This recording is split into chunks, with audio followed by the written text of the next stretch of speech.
Assalamualaikum warahmatullahi wabarakatuh. Minggu kemarin kita sudah berdiskusi tentang apa itu statistik dan apa itu penelitian. Kenapa harus dipelajari statistik? Nah, pada pertemuan kali ini kita masih di pengantar statistik. Nanti kita akan berdiskusi tentang jenis statistik, variabel, populasi, dan juga sampel. Statistik itu dibedakan menjadi dua, yaitu deskriptif dan inferensial. Dari asal katanya saja, deskriptif, sama seperti di bahasa Indonesia juga ada, deskriptif itu menggambarkan. Jadi statistik deskriptif, dia digunakan untuk menggambarkan atau menganalisis suatu hasil penelitian tanpa melakukan generalisasi atau inferensi. Maksudnya adalah, kalau kita menggambarkan suatu hal, yaitu hanya berlaku di tempat itu saja, di hal itu saja. Contohnya, deskripsi nilai mata kuliah statistik mahasiswa psikologi kelas G3. Jadi kita cuma mau gambarin nilai statistiknya mahasiswa G3 itu bagaimana. Apakah baik, ataukah banyak yang ternyata nilainya jelek, atau nilainya di rata-rata semua standar. Nah, itu kita cuma bisa mendeskripsikan untuk kelas G3 saja.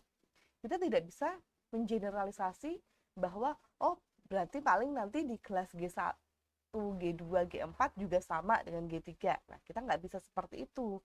Karena ini nanti kita cuma deskripsi nilai mata kuliah statistik mahasiswa G3, maka kita hanya bisa menggambarkan untuk kelas G3 saja. Itu deskriptif.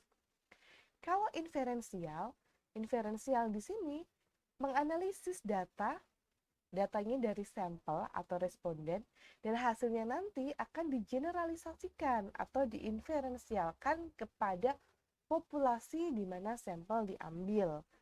Untuk lengkapnya populasi itu apa, sampel itu apa, nanti kita bahas di slide selanjutnya. Contohnya, pengaruh lama belajar dengan hasil prestasi belajar. Kita ingin tahu pengaruhnya lama belajar itu nanti kalau orang lama belajarnya, hasil belajarnya bagaimana? Misalkan kita ingin tahu di UIN Sunan Ampel, berarti populasinya adalah mahasiswa UIN Sunan Ampel.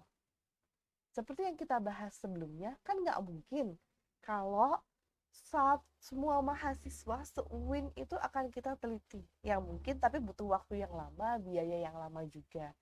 Untuk mempersingkatnya, maka kita mengambil sampel saja. Nah, sampelnya kita ambil, misalkan masing-masing fakultas jumlahnya berapa, nanti kita ambil berapa sampel dari tiap fakultas. Setelah nanti kita olah datanya dengan statistik, ketemu ternyata orang yang belajarnya lebih lama, hasil belajar dia lebih bagus.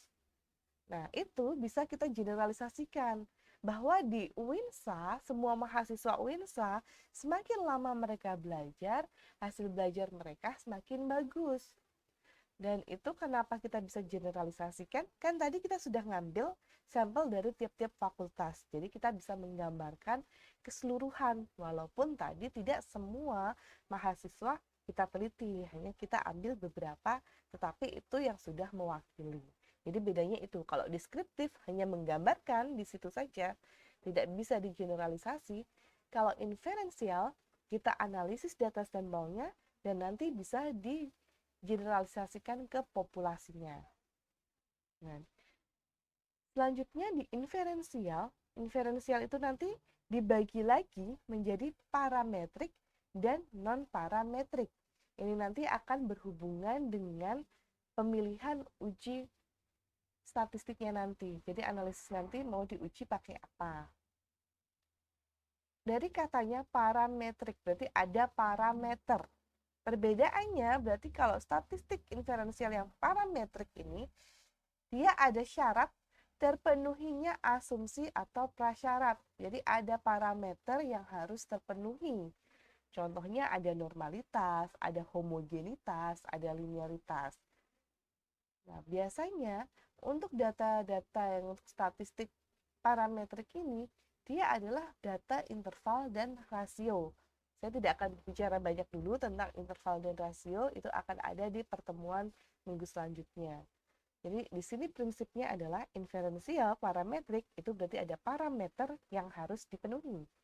Sedangkan non-parametrik berarti tidak ada parameternya, berarti tidak mensyaratkan adanya terpenuhnya prasyarat. Biasanya untuk data nominal dan ordinal. Jadi kalau kita berbicara inferensial, yang pertama itu kita pikirkan adalah macam-macam uji parametrik dulu. Setelah nanti kita uji prasyaratnya tadi kita ujikan, kalau ternyata dia memenuhi, kita pakai yang parametrik. Tetapi kalau ternyata prasyaratnya, misal normalitas, dia ternyata hasilnya tidak normal, persebaran datanya, maka dia turun. Berubah kita pilih yang uji non-parametrik. Tadi adalah macam-macamnya statistik. Nah, sekarang kita bicara tentang variabel penelitian. Lalu apa variabel itu? Variabel ini adalah segala sesuatu yang berbentuk apa saja yang ditetapkan oleh peneliti untuk dipelajari, sehingga diperoleh informasi tentang hal tersebut, kemudian ditarik kesimpulan. Intinya, variabel ini adalah apa saja yang ditetapkan oleh peneliti untuk dipelajari, untuk kita cari tahu, itu adalah variabel. Kalau di deskriptif tadi, contohnya adalah menganalisis nilai mata kuliah statistik mahasiswa psikologi G3, berarti kan yang ingin kita ketahui kan nilai statistik, nilai mata kuliah statistik. Maka variabelnya adalah nilai mata kuliah statistik, karena hal itu yang ingin kita cari tahu. Selanjutnya kalau di contoh inferensial tadi kan pengaruh lama belajar terhadap hasil belajar. Nah, di situ berarti kan kalau kita ketemu sama sampel, sama responden mahasiswanya, kita kan memberikan kuesioner ke mereka.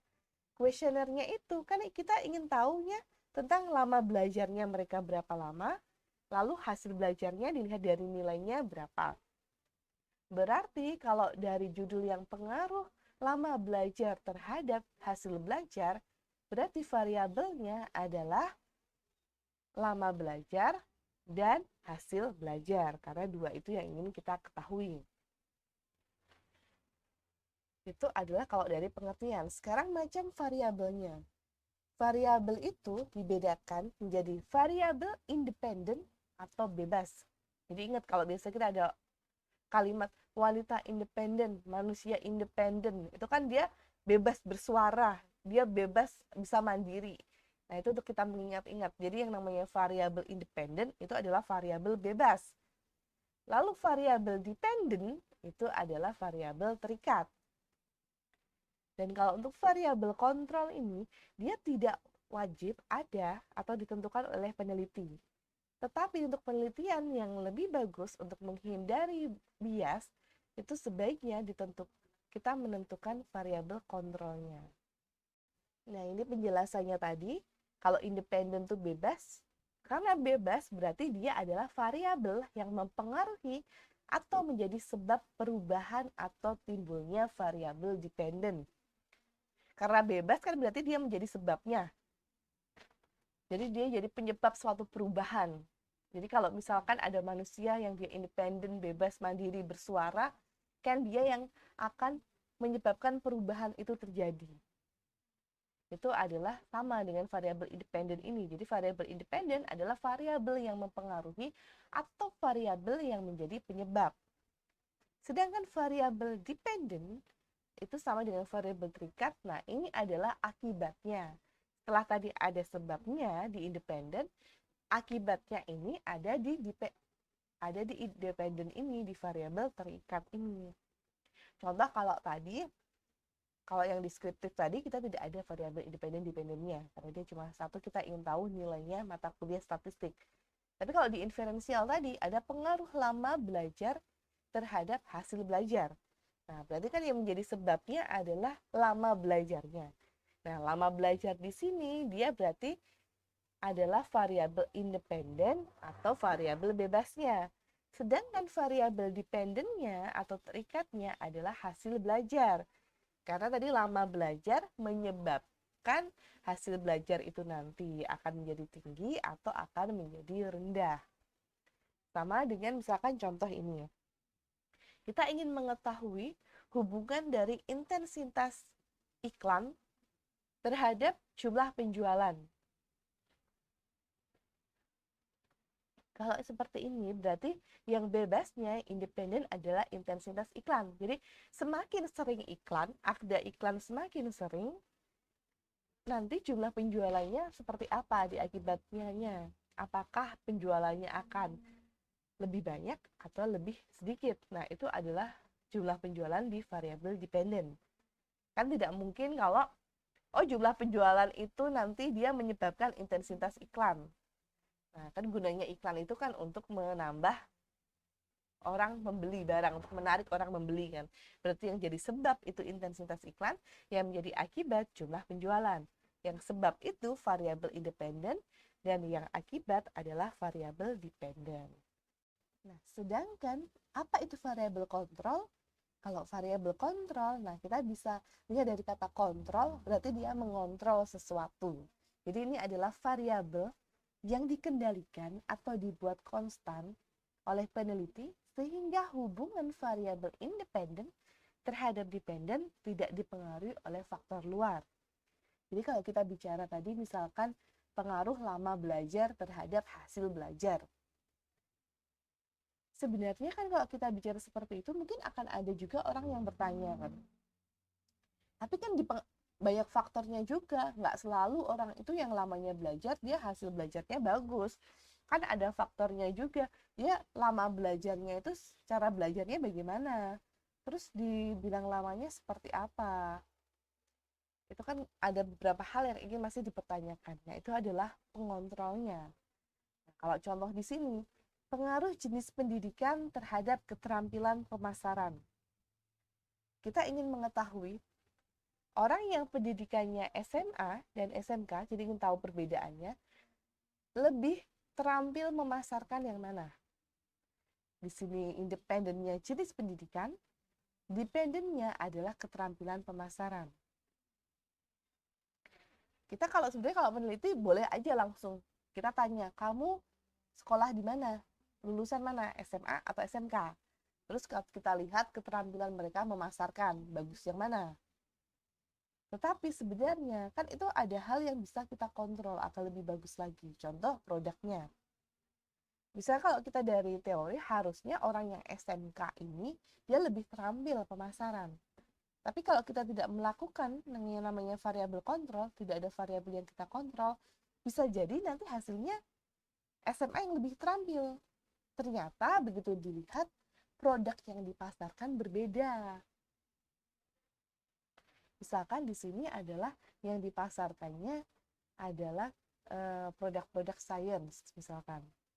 Padahal di SMK di sini disuruh jualan produk sains, lalu orang yang SMA ini dia jualannya adalah jualan makanan. Ternyata beda produknya. Otomatis yang jualan makanan ini dia akan lebih gampang untuk terjual daripada orang yang tadi misalkan dia jualan robot, misalkan seperti itu, karena kalangannya tertentu. Maka produknya harus disamakan. Berarti orang yang pendidikan SMA dan SMK ini sama-sama menjual makanan. Produknya kita kontrol, produknya harus sama. Lalu kita juga bisa mengontrol dari tempatnya. Di mana lokasi jualannya? Jangan-jangan yang SMA ini dia jualan makanan di pasar, lah yang SMK ini dia jualan makanannya nanti adanya di sekolahan misalkan. Pasti beda juga. Banyak yang lakunya, keterampilan untuk memasarkannya akan berbeda. Jadi tempatnya kita buat sama. Misalkan mereka sama-sama untuk berjualannya di suatu acara. Jadi mereka bikin basar, tempat yang basarnya yang sama. Lalu kita bisa membandingkan mana yang lebih bagus. Lalu alatnya yang sama. Kita kontrol juga alatnya. Jangan sampai misalkan yang SMA ini ternyata dia jualannya tidak hanya jualan langsung tapi juga dengan jualan online. Jadi dia lebih banyak. Sedangkan yang SMK dia hanya jualan langsung saja. Nah, itu harus kita samakan juga alat jualannya. Apakah ini cuma offline atau offline dan juga online juga. Nah, itu adalah variabel kontrol. Jadi hasilnya nanti lebih bisa dipertanggungjawabkan karena ada yang kita kontrol di sana. Sedangkan kalau kita cuma langsung tadi, oh kita pengen lihat kamu SMA atau SMK, pemasaranmu gimana, penampilannya berhasil nggak dari lihat dari jumlah penjualannya.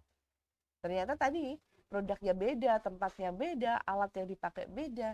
Nah, hasilnya itu jadinya menjadi bias, tidak terlalu bisa untuk menggambarkan. Makanya digunakan variabel kontrol untuk di situ, untuk kita agar hubungan dari variabel independen dan independen ini tidak dipengaruhi oleh faktor luar yang tidak diteliti.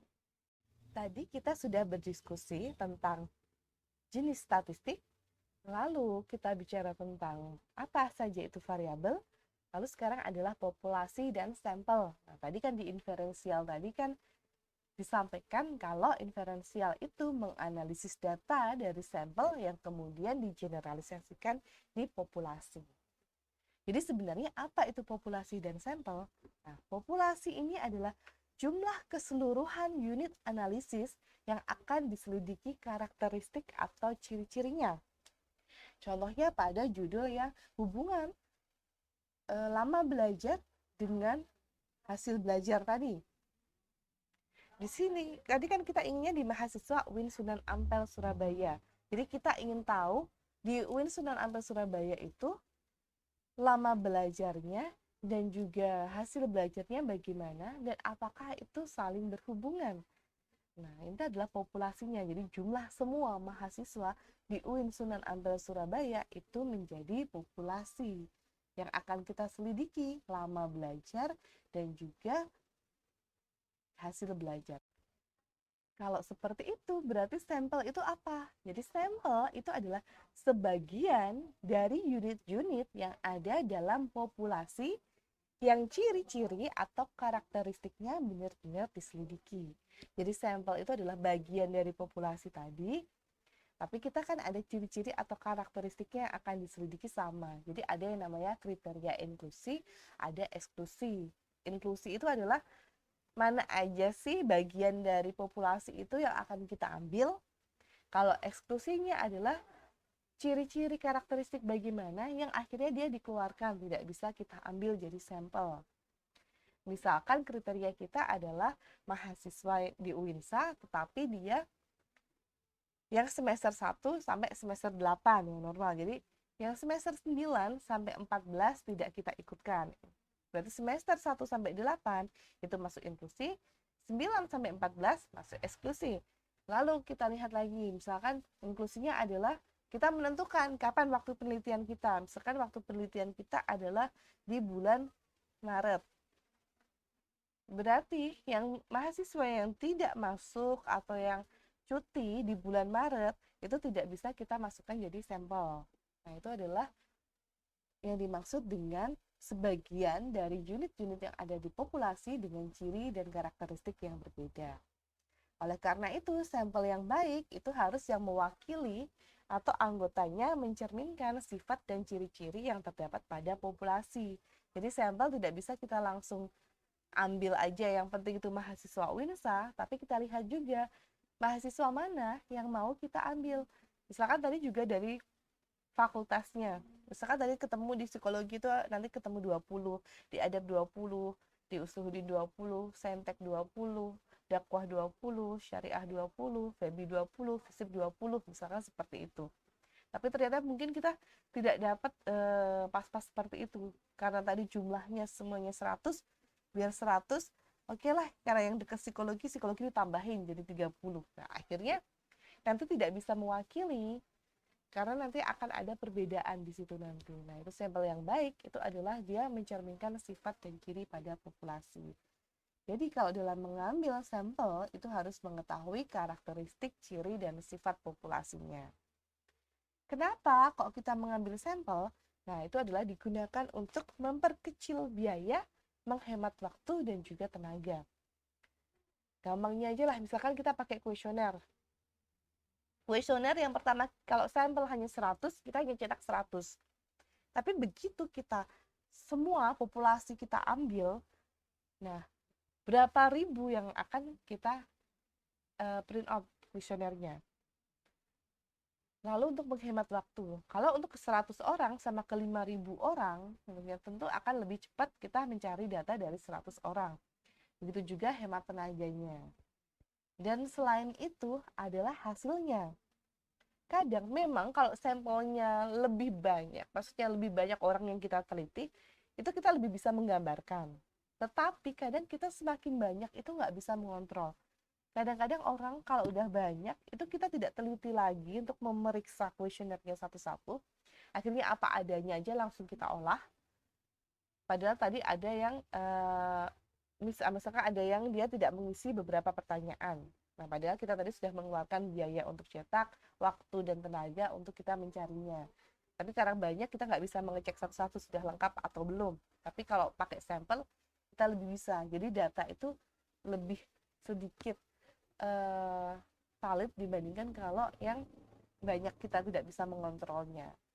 Tetapi pada suatu kondisi bisa saja semua orang dalam populasi itu nanti kita jadikan sampel, tapi itu dengan populasi yang jumlahnya tidak banyak.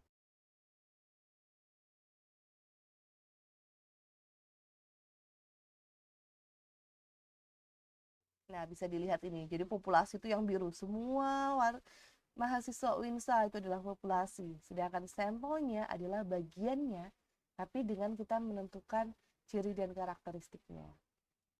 Bisa juga seperti ini populasi ada banyak di sini, lalu kita ngambil beberapa. Misalkan ada 3 tingkat kita ambil, yang sekian kita ambil segini, yang ini kita ambil segini, yang ini kita ambil segini. Jadi ada kriterianya di sana. Oleh karena itu, keuntungan kita menggunakan sampel dalam penelitian adalah yang pertama lebih efisien. Ya tadi, lebih efisien itu berarti kan lebih hemat dari biayanya, lebih hemat waktunya, lalu lebih hemat tenaga kita yang gunakan. Yang kedua, pengumpulan data lebih cepat. Karena tadi kalau lebih sedikit orang yang kita cari, yang ingin kita ambil datanya, maka waktunya kan lebih cepat. Tiga, data lebih akurat. Nah, maksud akurat di sini itu adalah kualitas datanya. Kalau untuk menggambarkannya, memang lebih dapat menggambarkan atau bisa lebih bagus mengeneralisasinya kalau lebih banyak lagi yang kita ambil, yang kita teliti. Tetapi kadang datanya tidak akurat karena kita tidak bisa mengontrolnya satu-satu. Tapi kalau dengan sampel, kita lebih bisa dapat data yang lebih akurat. Lalu yang keempat, penelitian dengan populasi tidak mungkin dilakukan karena luas wilayah dan banyaknya responden dalam populasi yang akan dikaji. Seperti yang saya katakan tadi, bisa saja dalam populasi itu diambil semua, tapi itu populasi yang jumlahnya sedikit. Tapi misalkan kalau kita ingin survei kesehatan misalkan kita ingin survei gizi masyarakat Indonesia, kan tidak mungkin kita semua ratusan juta ini kita ukur semua gizinya bagaimana. Makanya kita mengambil sampel menjadi cuma berapa ratus ribu saja dari seluruh masyarakat yang ada di Indonesia, tapi mewakili. Jadi di Jawa itu berapa, Sumatera berapa, Kalimantan berapa, lalu nanti kita jadikan klaster lagi untuk tiap kabupaten kotanya berapa. Jadi itu nanti bisa menggambarkan satu masyarakat Indonesia. Tapi ingat tadi, mengambilnya kita harus tahu ciri-ciri, sifat, dan karakteristik dari populasinya. Jadi hubungan sampling ini bisa kita lihat, misalkan populasinya tadi, populasinya adalah seluruh mahasiswa yang ada di kampus UINSA. Frame-nya, kita kan tadi ada kriterianya mana, ada kriteria inklusi eksklusinya. Inklusinya kita adalah frame sampel yang mau kita ambil adalah hanya mahasiswa di semester 1 sampai 8 saja. Nah, dari situ kita ambil sampel. Ada suatu rumusnya, perhitungannya, akhirnya ketemu. Oh, sampelnya nanti adalah ada 20 mahasiswa dari tiap fakultas.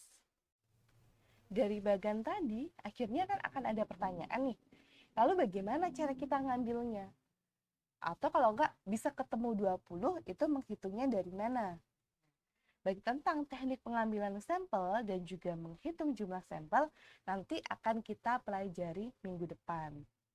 Jadi, kalau tadi kan misalkan tadi teknik pengambilan sampelnya bisa dengan cara random. Random itu diacak, tapi bisa juga dengan kita memilih langsung. Nah, bedanya seperti apa, syaratnya seperti apa, nanti kita pelajari minggu depan. Lalu menghitung jumlah sampelnya juga. Kok bisa ketemu 20? Kenapa kok nggak 30 tiap sampel? Itu dengan cara seperti apa? Nah, itu kita juga akan mempelajarinya nanti minggu depan. Jadi ini yang kita pelajari pada pertemuan kedua ini. Jadi yang pertama adalah statistik itu ada dua, yaitu deskriptif dan inferensial. Bedanya kalau deskriptif hanya menggambarkan kondisi di sana, kalau inferensial adalah kita menganalisis data dari sampel yang kemudian digeneralisasi ke populasi. Dan tadi kalau inferensial itu dibagi menjadi parametrik dan non-parametrik. Kalau parametrik berarti ada parameternya, jadi ada syarat yang harus dipenuhi. Sedangkan kalau non-parametrik berarti tidak ada parameter, jadi tidak ada syaratnya yang harus dipenuhi. Itu untuk jenis statistik. Lalu tadi ada variabel. Variabel itu adalah apa yang ditetapkan oleh peneliti untuk dicari tahu. Kemudian nanti diambil kesimpulannya. Dan variabel tadi ada yang namanya variabel independen atau variabel bebas, yaitu adalah variabel yang menjadi sebab terjadinya variabel terikat.